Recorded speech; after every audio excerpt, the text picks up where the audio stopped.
Hello and welcome to Unleashed. I'm your host, Will Bachman, and I'm excited to be here today with Umbrex member Gerd Schenkel, who is a true global citizen. He spends his time between Dubai and Australia, but he also spends some time in New York, and he's currently in Stuttgart. Gerd, welcome to the show. Thanks, Will. Happy to be here. So, Gerd, thanks for joining today. We're going to, I think, talk about a couple things. One is your experience creating new telco businesses, and we're also going to talk a bit about how to analyze a telecommunications company.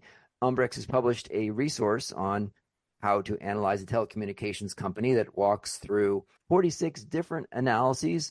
Listeners, if you want to follow along, you can get that if you go to umbrex.com. Go to the resources tab and then scroll down to, how to analyze companies. How to analyze a telecommunications company is on there. And Gerd has done this. He's been a telecom exec, served as a consultant to the industry. And why don't we use that actually as a place to start? Gerd, tell us a bit about your background. Yeah, look, I really spent 10 plus years as a consultant and then 15 years an executive in banking and in telco, as you said. So I kind of bring together both worlds, and that's trying to make that a differentiation in the consulting work, which is what I'm doing now. So we can say to our clients, we've been there, we've done it, we know what it feels like in practice. That's sort of the attempt to be a little bit different. I learned consulting at BCG, my first job. I was a senior partner at Carney the last few years, and the last couple of years have done my own boutique for the last little while. And so I'm trying to bring that together. And as you said, at the telco, I spent 6 years at Telstra, which is Australia's incumbent telco. It's the classic incumbent, think AT&T, prior sort of government-owned, privatized, but with a history of, government ownership. The average tenure of people when I joined in 2011 was 15 years, right? And so the privatization was 8 years old. So a lot of people actually joined the government department and then find themselves in a competitive listed company. So that's pretty typical for national telcos. So that was sort of Telstra when I joined. Tell us a bit about your experience creating a new telco business, I think, within a business. Yeah, and look, I should say when I joined Telstra, I came from a bank and we launched a digital bank prior. So my first experience at creating a business was for National Australia Bank. We created a digital bank called UBank from scratch. It was my first experience. And for me, it was only upside, right? I sort of said to my boss, listen, I want to do that.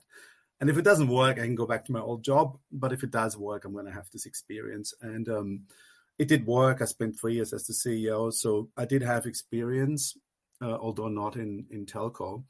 And at Telstra, my day job was to create a digital team. So we create a whole division, digital sales and service, and so on. And about a couple of years into that, when our team was a little bit mature, we knew each other, we had some confidence and some track record, Telstra tried to make an acquisition. They tried to buy a small, nimble telco and make that a sort of innovation hotbed.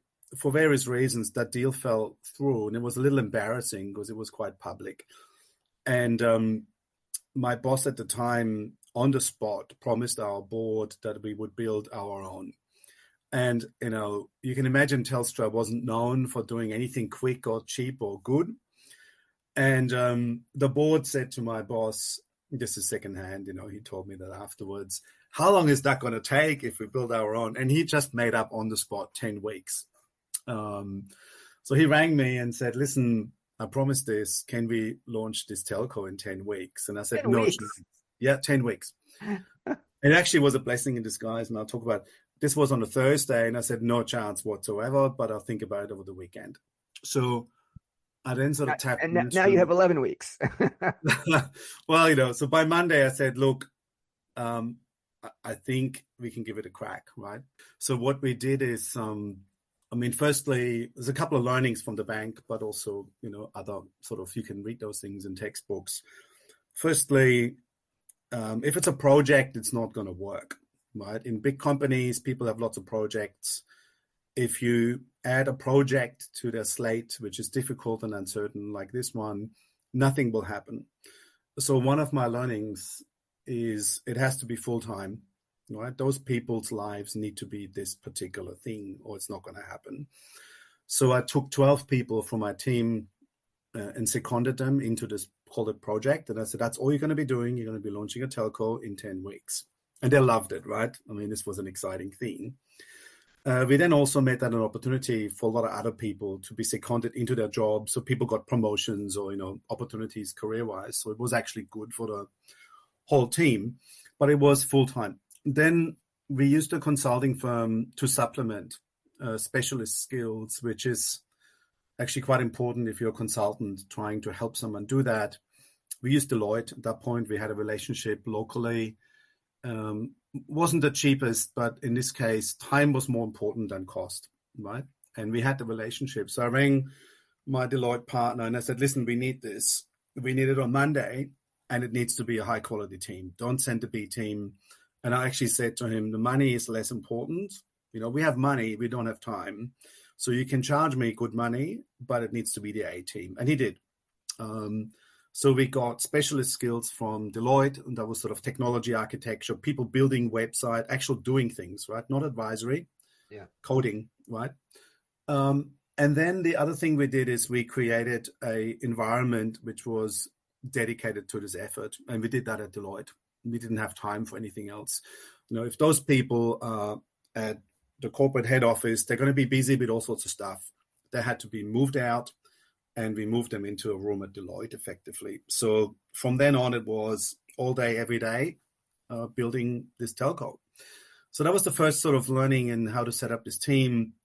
And then the second one is simplicity, right? I mean, with anything, simplicity, I find, is the most important lever. And something like this, it's make or break. So from the very beginning, we knew it had to be super simple. And I sort of codified it on day one. I said, listen, you're allowed 2 products, small and large, right? And in fact, we called them small and large. There was no time to be fancy. And you don't need more products than that. Telcos love having lots of products. They think it gives them more revenue. It doesn't do that. What it does is it makes it complicated. It makes it hard. People will call. They spend ages, So we make it simple, small and large. It has to be good pricing, all that stuff. You're a price taker anyway.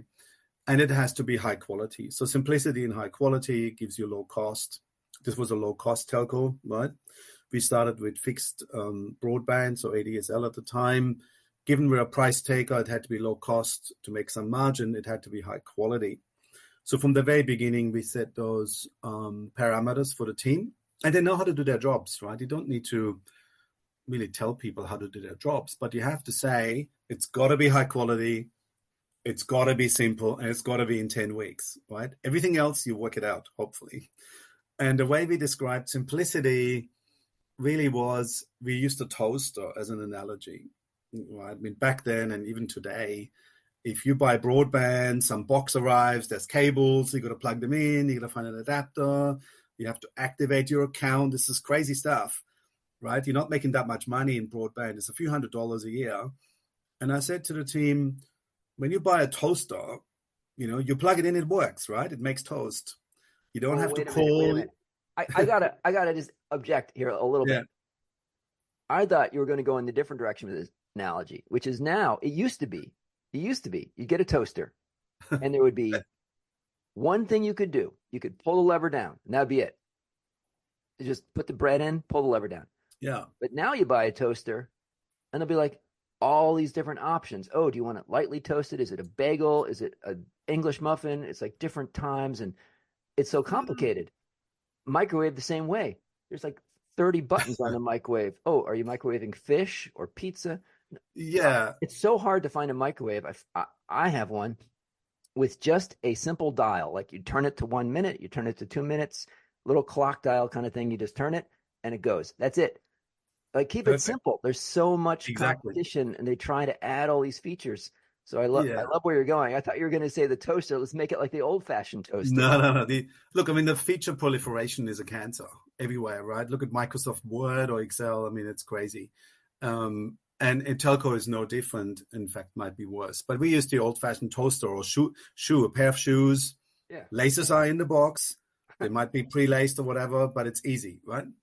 So we spend a lot of time actually making that process work, right? So the router arrives, you plug it in, it works. Now with Telstra, that's not the case, but with this subsidiary, which we call Belong in the end, belong.com.au, still exists, right? It's advertised everywhere here.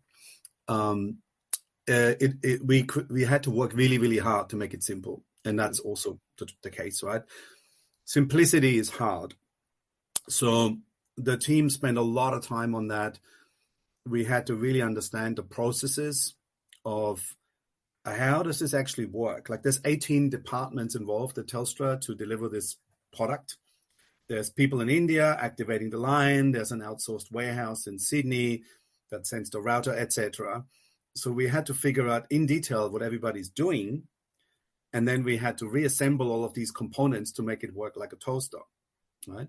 So for example, every one of these departments works as fast as they can, but they're out of sync, right? So the warehouse sends the router as quickly as possible, and the line activation people activate as quickly as possible, but they're not as fast as the warehouse people. So the box arrives, the line is not activated, but as a consumer, you plug it in, it doesn't work. What do? You call Telstra, the tech support department in the Philippines answers, they do whatever. And the easiest thing for them to make money is to make the call short, all outsourced, right? To send a technician out as quickly as possible. Because then you're happy as a consumer. Technician turns up, that's $500. That's your first year revenue gone. Technician turns up and says, technician turns up, has to call the Telstra back office to find out the line isn't activated, says to the consumer, hey, listen, it's not meant to work yet. It's working when they activate the line. Customer says, when is that going to be? I don't know. I'm just a technician. They go back home. Everybody's unhappy, and all the cost is through the roof, right? Absolutely crazy. All we did is we didn't send the box until the line was activated, right? Who cares if you get the box the day after the activation? It's one day later, no one cares. Right. Because nobody, if you switch your broadband, it doesn't matter if it takes 3 days or 4 days. What matters is it works. So that took a long time to really make work, right? And it's essential. You make no money in the low cost segment, but also you have very high net promoter score. Right? This was designed to have very good experience, very high promoter score to get word of mouth acquisition, which then keeps your acquisition cost acceptable. It was the same at the bank. We set ourselves a target of 20% new customers have to come from word of mouth. Then the average, the blended cost of acquisition is acceptable. And if your net promoter score isn't high for new customers, you will not get that. So it's a few reasons why simplicity and high quality is so important. That's one of them. And so I kind of knew simplicity was important. I didn't know how this was going to work out in the telco environment. The team had to work all that out, right? Yeah. So that was one area where we sort of set this up and then did all this work, and it ended up working, right? It was pretty high quality in the end. So you started at Telecom in 12 weeks. What was the actual service? Was this internet service or was this broadband internet? We started with broadband internet. Broadband internet. And were you competing with the mothership? Was what?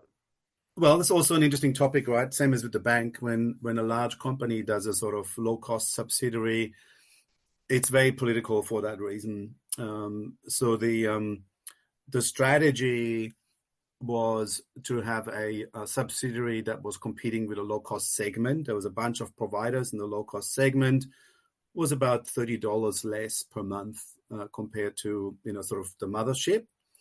So significant, right? I mean, the average cost for broadband would have been, say, $70 a month. So 30 less is $40 a month. That's significant. And of course, the mothership was concerned that, hey, if we now provide this service, at a low cost, everybody will be moving. The cannibalization concern is huge, but it's typically overblown. It's the same at the bank. People don't understand it's the same network. Everybody has the same network in fixed line in Australia. It's all the same wires. And through an open access regime, all the other companies kind of resell the same network. There's no real difference on the electrons going through the wires, right? I mean, it's an ultimate commodity. There's a bit of difference in service and in the router, maybe in the quality of the Wi-Fi, but the reality is it's a commodity. So there was concern, but it really wasn't much of a difference in terms of cannibalization. But what it did do, it really hurt other low-cost providers, I would think, because now there was another provider. It was high quality. It was pretty high NPS. We sort of leveraged the parent brand a little bit, right? So you sort of say provided by Telstra, brought to you by Telstra. So you get the halo effect. We trust these people. You see it on a bus, advertised on buses and billboards. You consider it because it's not a no-name fly-by-night kind of provider, so you get a benefit. And yeah, there was always politics, right, with the parent company. Like, how can you sell it so cheap? We're a premium provider, etc. But the market segmentation really worked quite well. So it was competing with the parent company's internet broadband product. What was different? Why didn't everybody switch over? Was it like a lower speed or something, or? No, not really. I mean, it's really just a brand and marketing. People who go with Telstra are people who they think it's a better product, but it isn't. And it's sort of the established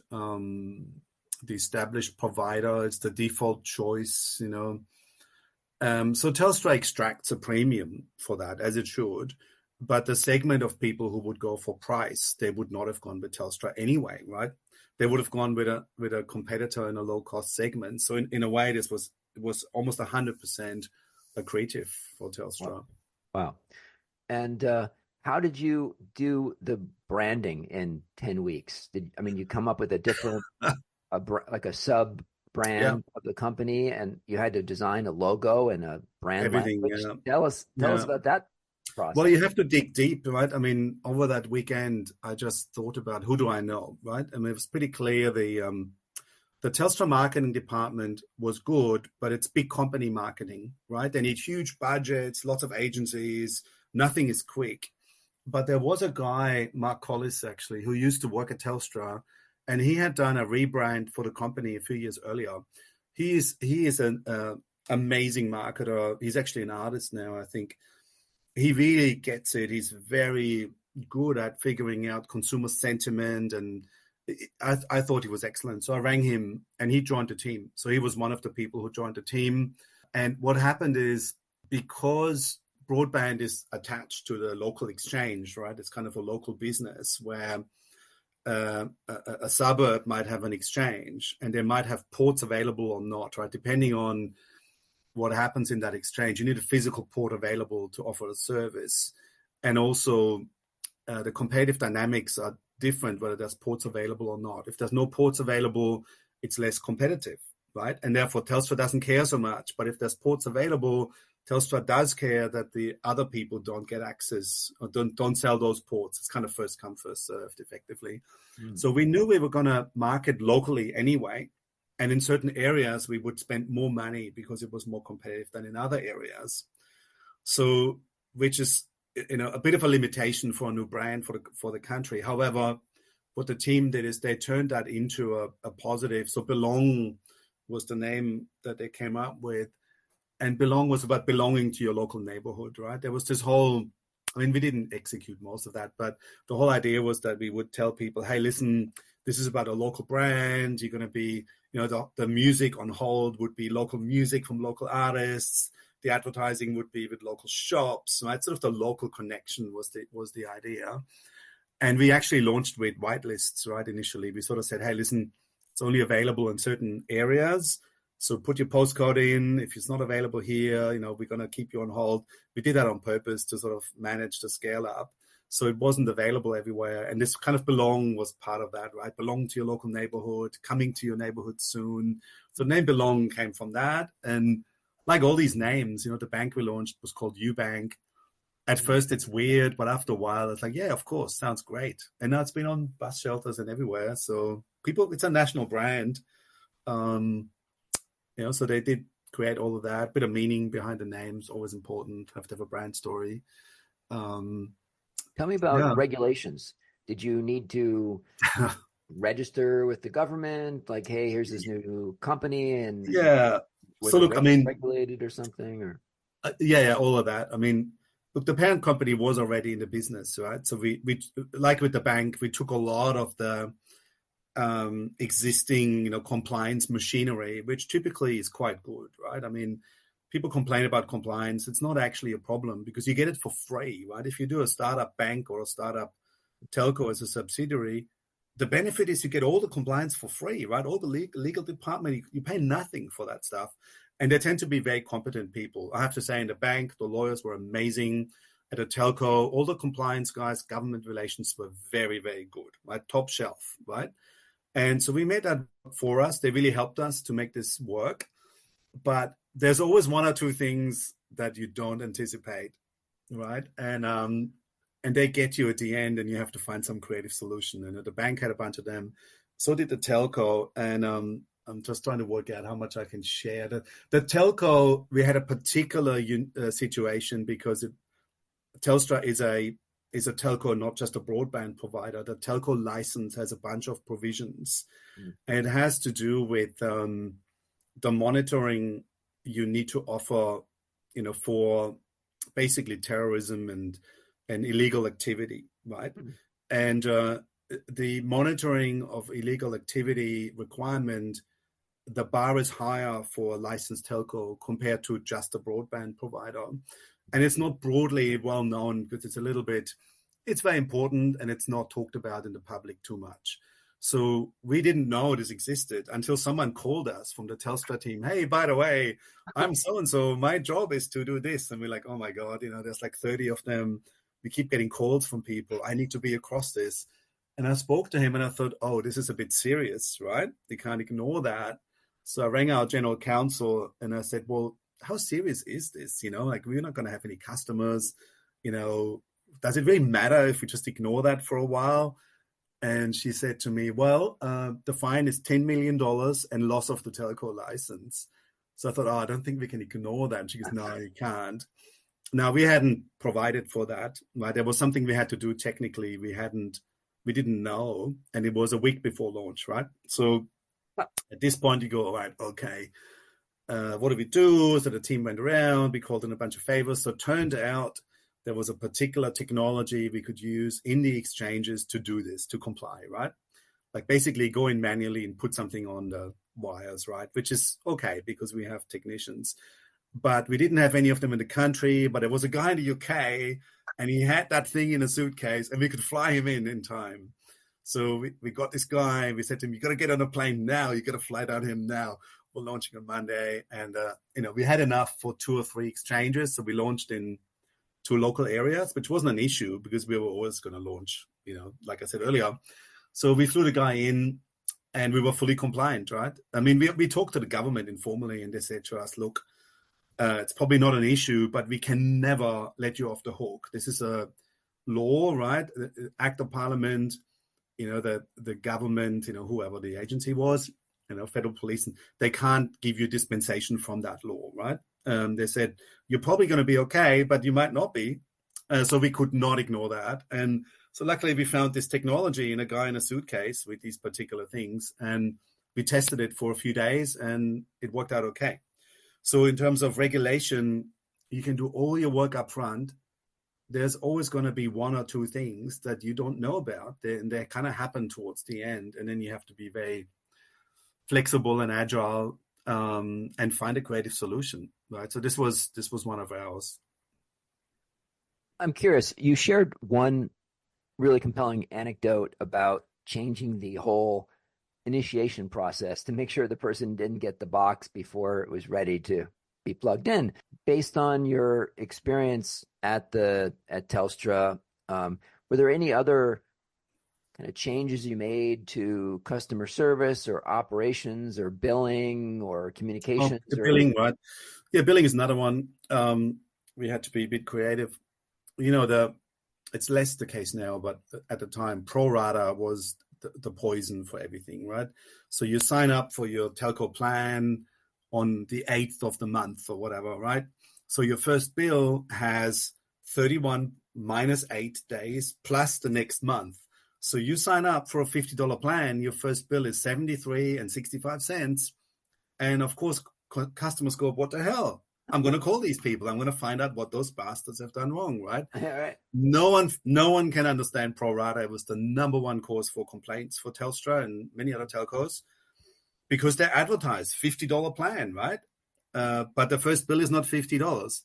So one of the design criteria that I put down on day one is, in terms of simplicity, the only amount you can ever take from the customer's account is the amount in the advertised price. Huh. Right? No other amount ever, because I was a customer of another telco where that was the case, right? I said, you're never going to be able to charge more or less. If you advertise $50, it's $50 or nothing, right? So then what happened is the team picked there was a platform, a billing platform we had to pick, a low-cost platform. It turns out that platform can only run a bill run on the 1st of the month, right? So if I sign up on the 7th, it can't run a 7th to the 7th bill run. It has to be on the 1st, right?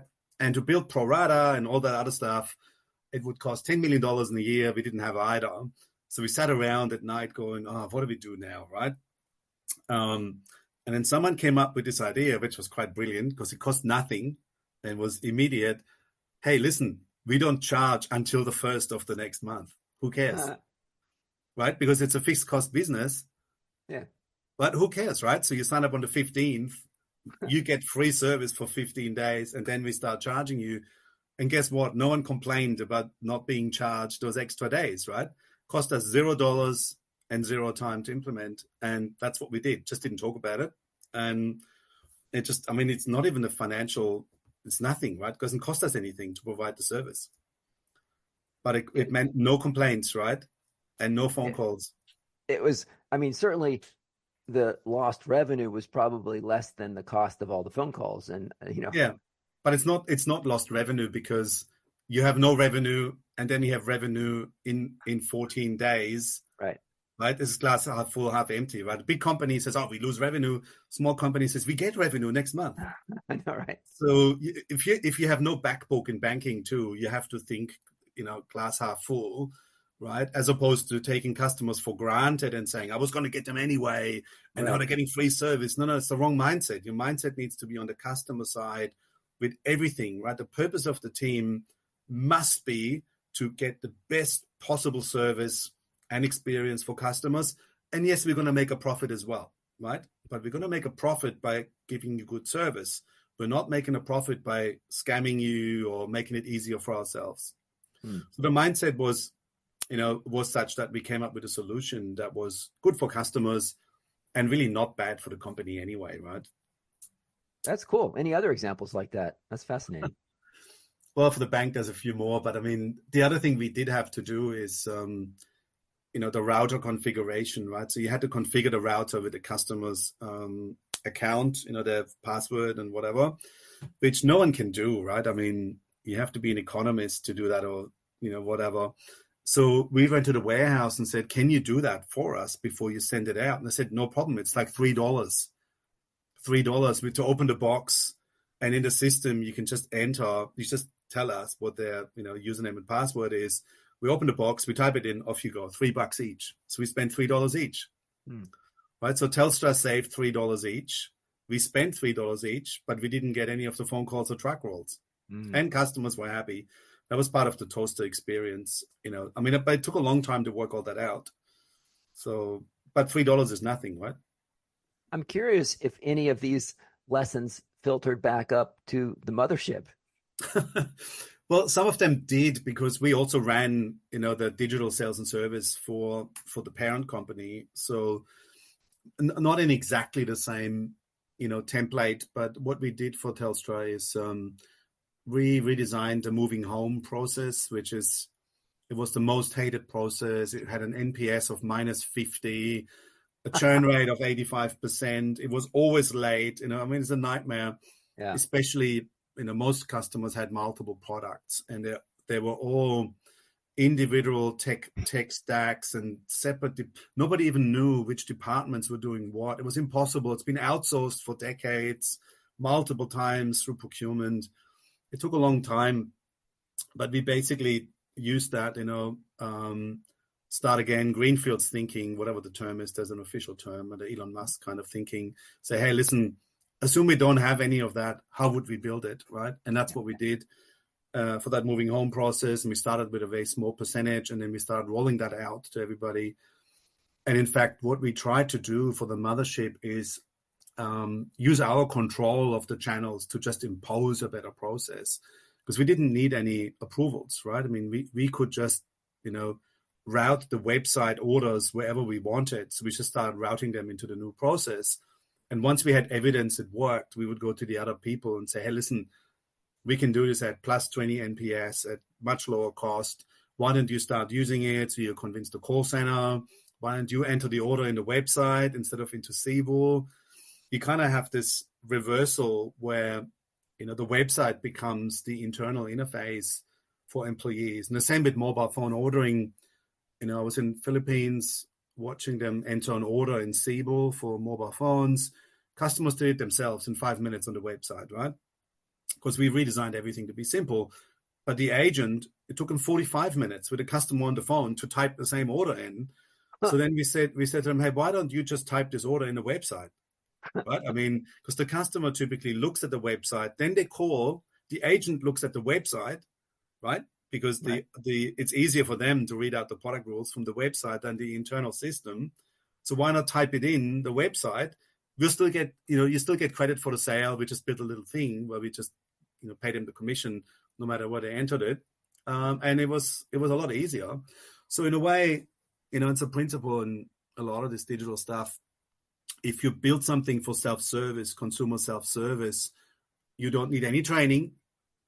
Right? It's quicker, it's easier to use, and it's the same for all humans, whether they're employed by you or whether they're not employed by you.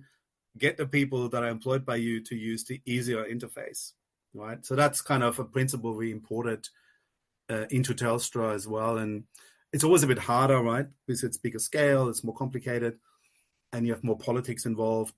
And the change management process is harder because there's 18,000 people in the call center. But, the benefits are also 100 times bigger, right, in terms of cost. And we had 10 million customers, so if you get 2 or 3 million mobile orders a year and you save 40 minutes, that's a huge amount of savings, right? So we did re-import those kind of guerrilla kind of mindsets, if you will, into the mothership, which to this day, I'm working right now for a telco in North America. All the stuff we did back then, not in the same way, but it still applies, right? We kind of do consulting for them now, and we're applying similar mindsets, simplicity, for example, and really radical simplicity from a telco's perspective, but not radical if you look at Apple or some other modern company. Let's turn to a second half of the show here, how to analyze a telecommunications company. And I think we're going to go through some of the resources in this resource here, some of the analyses. You wanted, I think, dive into some customer ones. Yeah, the customer. I think the insight for me at the time, and I came from outside the industry, traditional telcos is kind of a funny business model, right? The telcos, they take cash, they pay other people to put poles and wires up. Then they buy technology from Alcatel-Lucent or whatever, put those boxes up, say mobile networks. And then they pay more cash to Apple, buy handsets.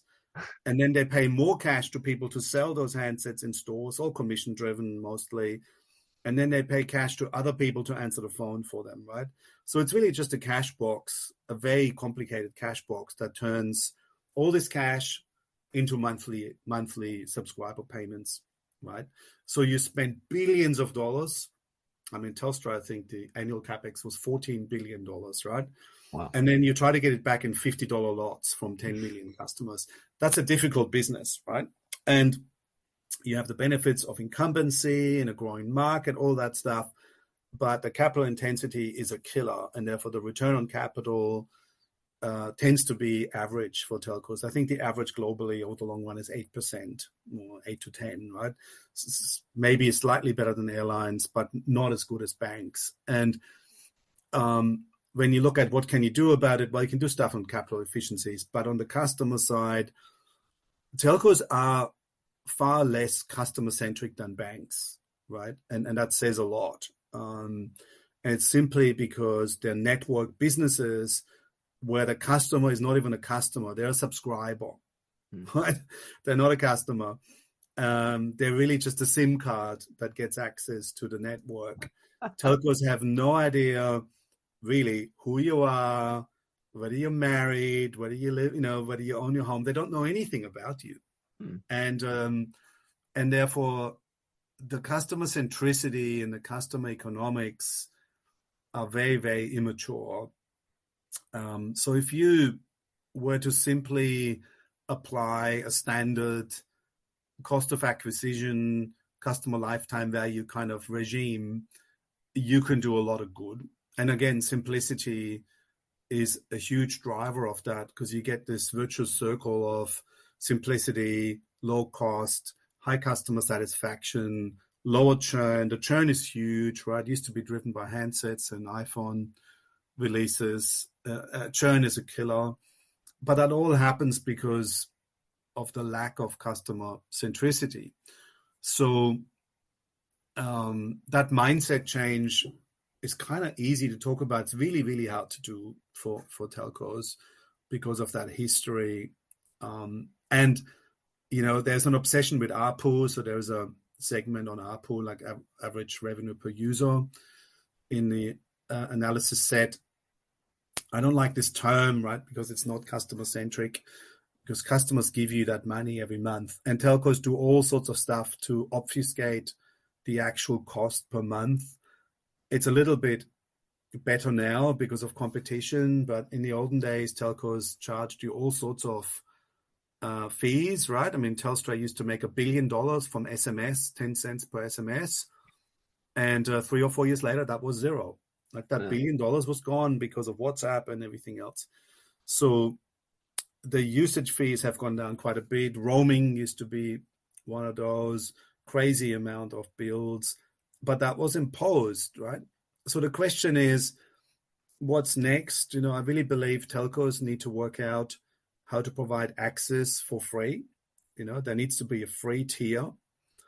I did suggest this at Telstra at some point. I think I was almost murdered because it's heresy, right, to give access to your product for free.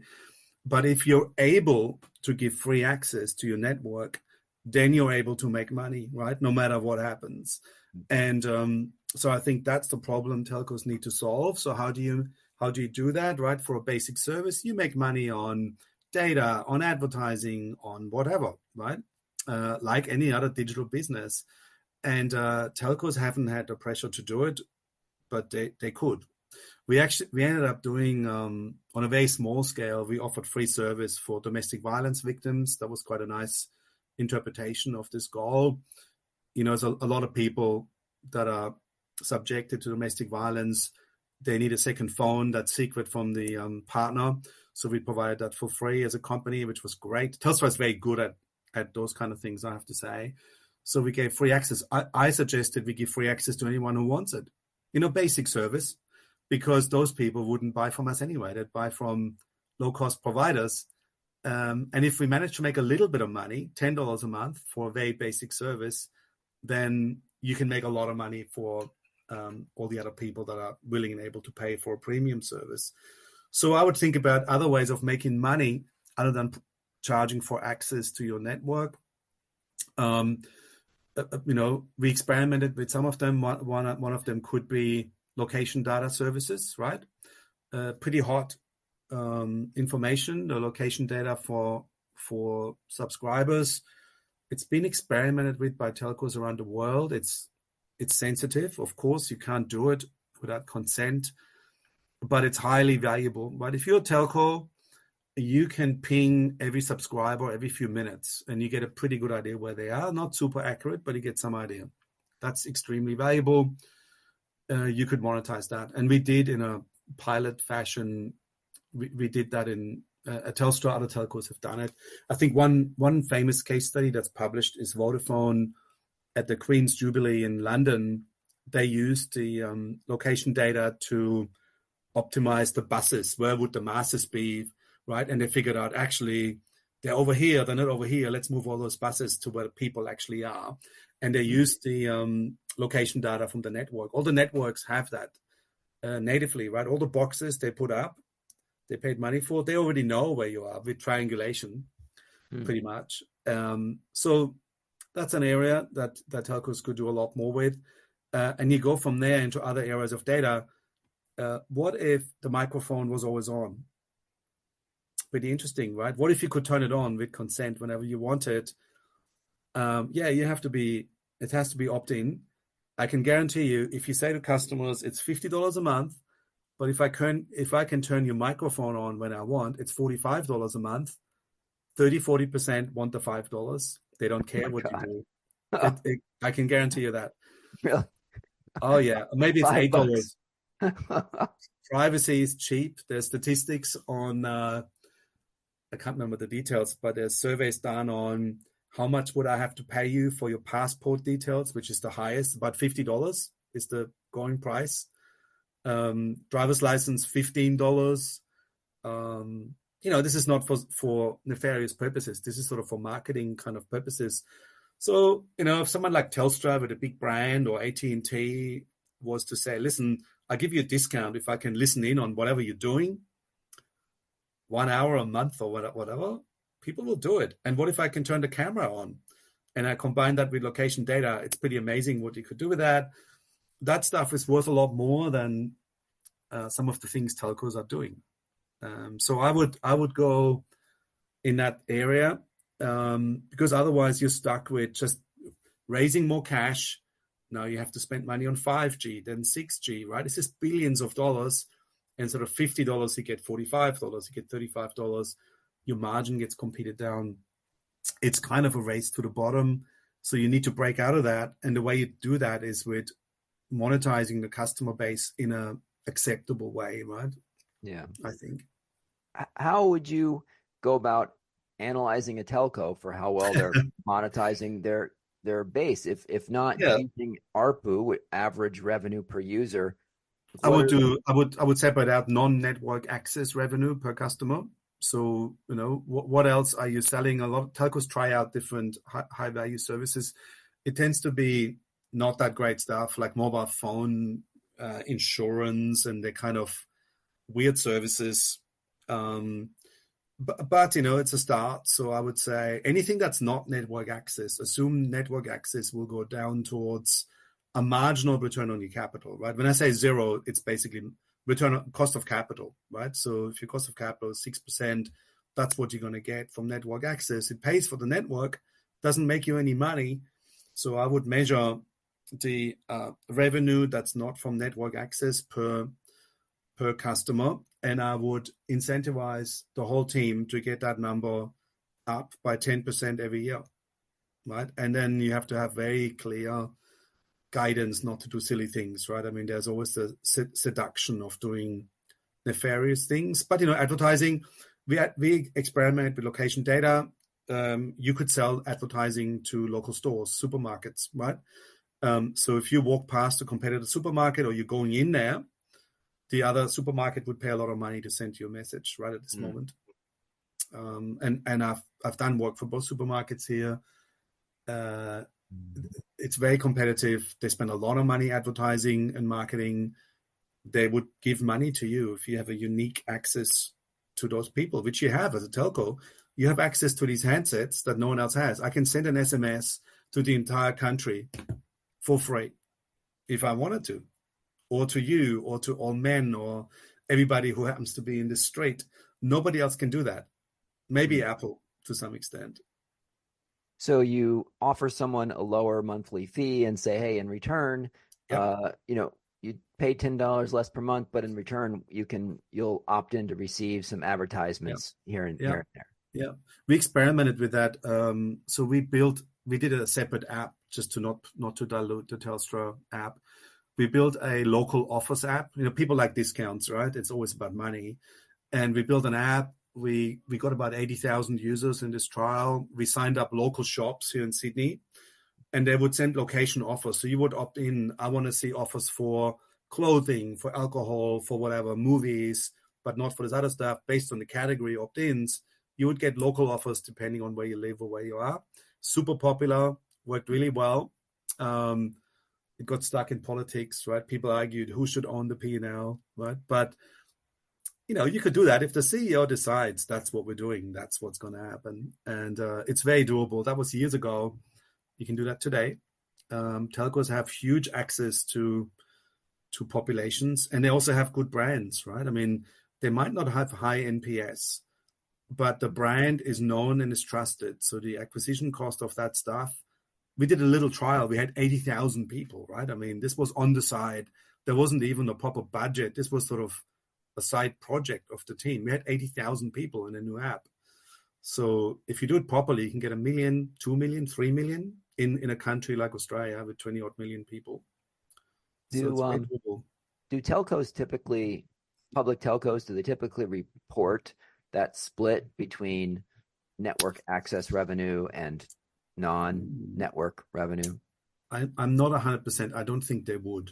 Okay. I don't think they would, but I would internally, I would measure that separately.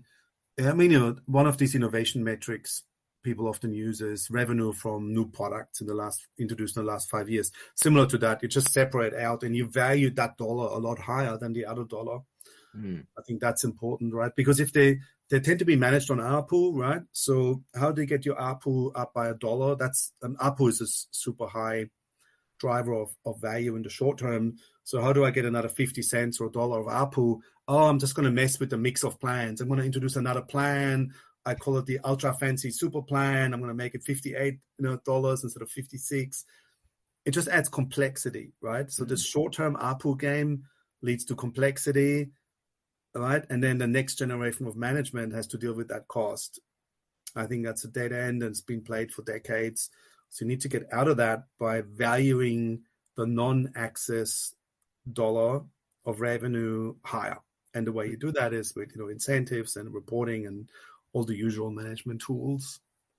And cost. I mean, cost is important. Telcos all manage cost. They do it sort of, same percent of everything top down. If you introduce proper acquisition cost measurements, you can do that. It's pretty established methods. You have to hire a consulting firm to do that, probably. But they'll do it for you, right? It'll be done well. You're a great discussion. For listeners who want to follow up and find you online, where is the best place for them to find you? If you want to share any links, or which we will put in the show notes. Easiest for my company is bgadconsulting.com or LinkedIn, Gerd Schenkel on LinkedIn. Amazing. Gerd, thanks for joining. And listeners, if you want to check out that resource we were talking about, how to analyze a telecommunications company, we'll put that link in the show notes as well. Or you go to umbrex.com/resources and do Control F. Gerd, thanks for joining. Good to chat. Thank you.